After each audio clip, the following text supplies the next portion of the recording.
Dean Curry here, Fantasy Football RSVP. So let's get right to it with week five of the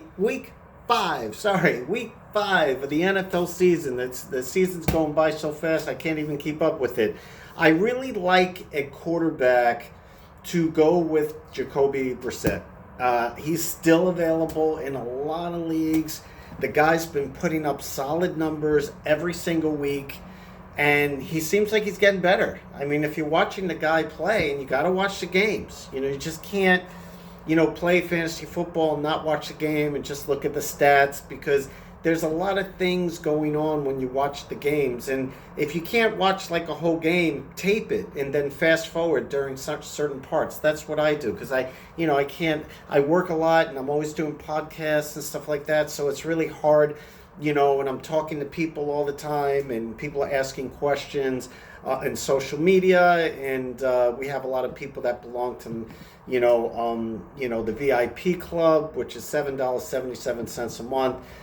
It's few pennies really, and you get to have one-on-one advice with me. Check your lineup, email me, speak to me on Skype, and we make sure that your lineup is tight. As far as week 5, just a quick note, I'll be making some videos over the next few days. Buy low, sell high, trading candidates, probably release that tomorrow. I'm also going to talk about strategy to do if you're behind, not to panic, and to piece together. It's a long season, a lot can change.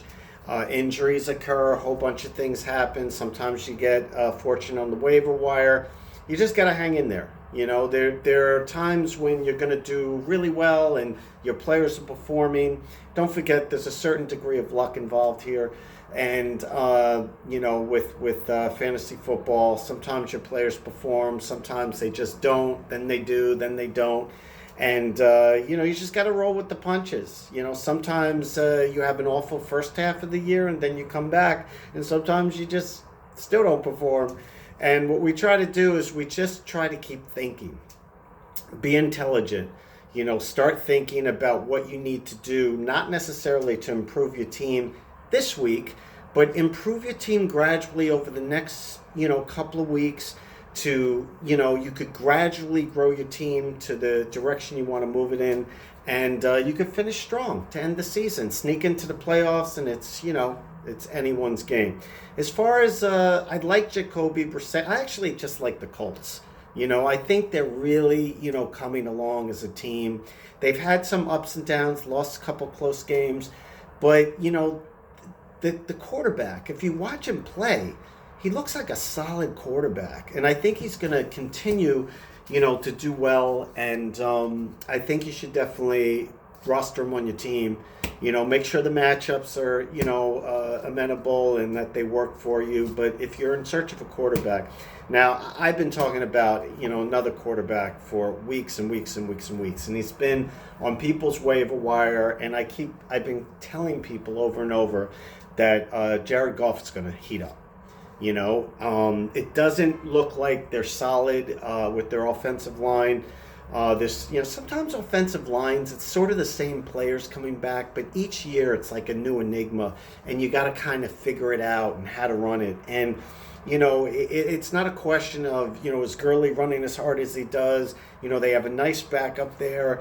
It's more that, I don't really see a lot of holes, in the offense when they do run, and they're falling behind in games. And Jared Goff had to throw it almost 70 times last game, but he threw for 500 yards, and his numbers are climbing.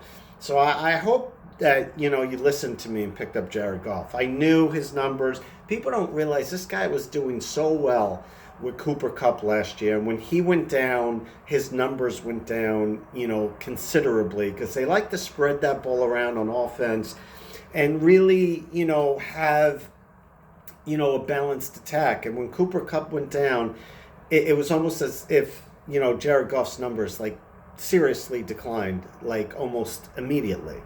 And, he was just tearing up the league. And, yeah, they lost the game, to an underrated Buccaneers team.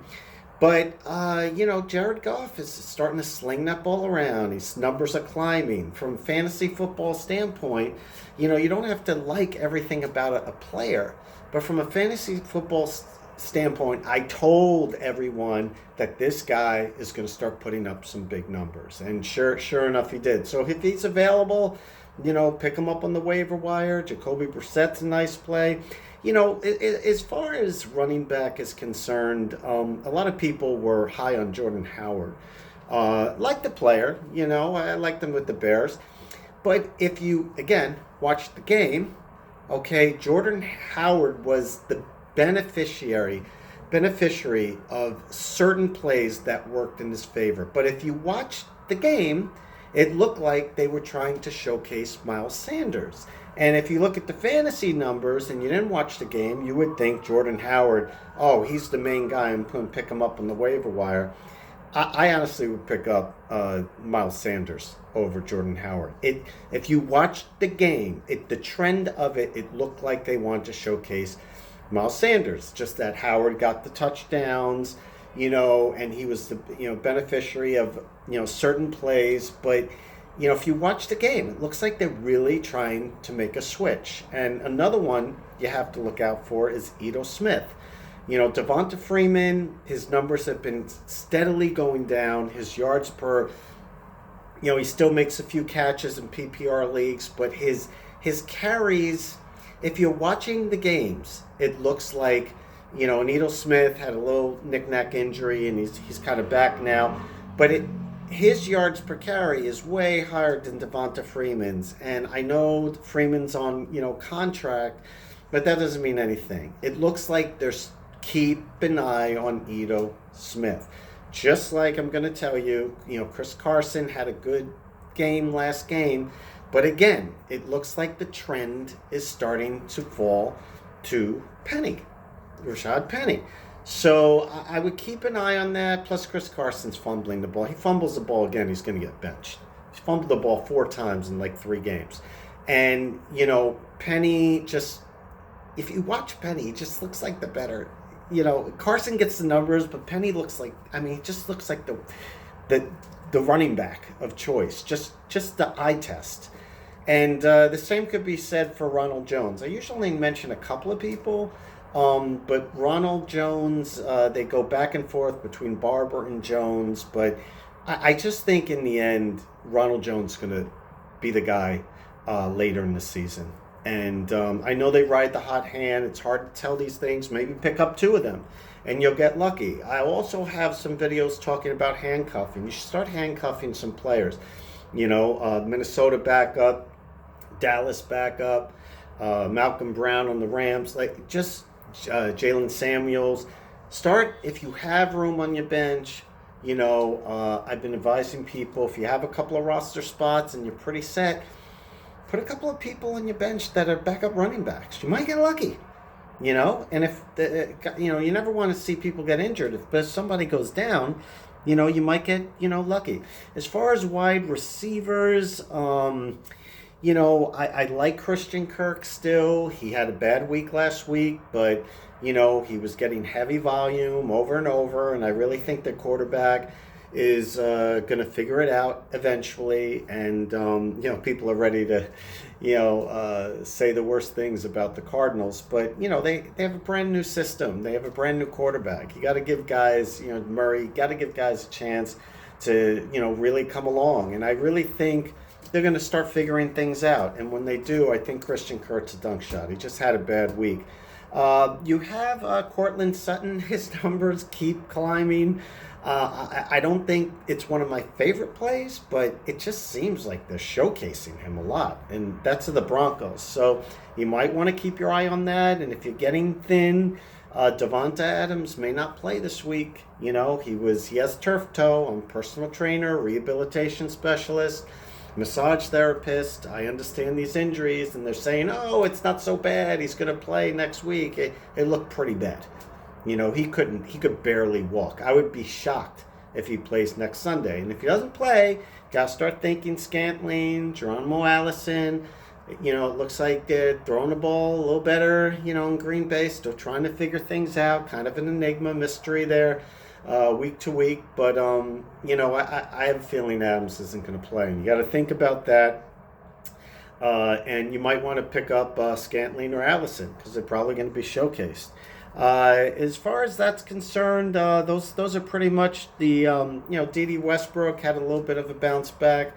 Not crazy about that one. As far as tight ends, I've been talking about Will Dissly. I know everyone's high on Austin Hooper, but we've seen this from Hooper before, where with Atlanta, he has a huge week and then he's quiet for 2 or 3 weeks. And, he's a good player. It has nothing to do with that, but it's really inconsistent. I'm not really trusting it that much because sometimes they showcase the tight end in the Falcons offense and then sometimes they don't. It's inconsistent. But someone who's consistent, whose numbers aren't as high as Will Dissly. Every week, this guy's getting 7 or 8 receptions. It's just a dunk shot. 50 yards, 70 yards, 80 yards. It's just coming in.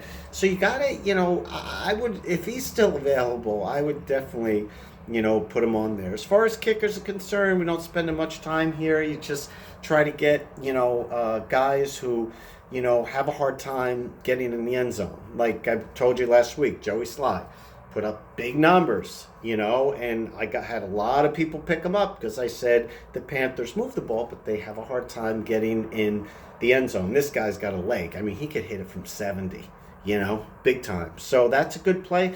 Another team that might be able to move the ball, and they have been moving the ball, running it a little bit, throwing it a little bit, getting good quarterback play is the Jaguars. So you might want to look at Josh Lambo. That might be a nice play because if they can't get in the end zone, it leads to field goals, and that could be, the difference. So as far as defenses, all the defenses are probably owned right now that are good. So you have to start thinking about defenses that might be open. There's a chance, I'll give you 2. There's a chance the Eagles, because they've been kind of weak on defense this year, even last week, but they are going up against the New York Football Jets. And the Jets are trying to figure things out. Their quarterback has mono, Sam Darnold. So it's a good time, if they're available, to jump on the Eagles defense. Or maybe the Titans. They're probably owned. But, I'll mention them because they're playing Buffalo. Allen might be out. He had a concussion. And, that might be a little bit of a sneaky play there because their starting quarterback might be out. And he's... if he plays, I probably would just go with the Eagles or a different team. But if Allen doesn't play, I kind of like the Titans. They've been playing pretty consistent defensively, even though it's in Buffalo. Not really a home field advantage because, Buffalo plays better in the cold and stuff like that because they're used to it. And it's not quite cold up there yet, or not that type of freezing. So I'm Dean Curry, Fantasy Football, RSVP. We have a lot going on. There's going to be group discussions on our Facebook page, Fantasy Football RSVP. And that's our Facebook business page. Good little discussions going on there. A lot of postings, and we're also going to be on our VIP page. And again, patrons, $7.77. You get to talk to me directly, on Skype, which is pretty cool. We go over your lineup for 7 minutes. You get to email me your lineup once a week. We get to talk about trades, and I get you back there. And you support the show. The $7 is a patron, supports the show, keeps the information coming. Private videos on trading, videos on tactical strategies that aren't just I post a lot of this stuff free. But there's the private members, the RSVP Fantasy Football RSVP Knights and Dames get a preferential treatment and a lot of inside angles and information. And we helped a lot of people win their leagues last year, or come very, very close. And we had a lot of success. And this year it's going to be even better. So if you want to join, it's a hop, skip, and a jump. $7.77 a month. And you get exclusive rights to speak to me directly, which will give you a huge, advantage, as a lot of you have seen, getting a huge advantage in everything you're doing. So I'm Dean Curry, fantasyfootballrsvp.com. So have yourself a wonderful day.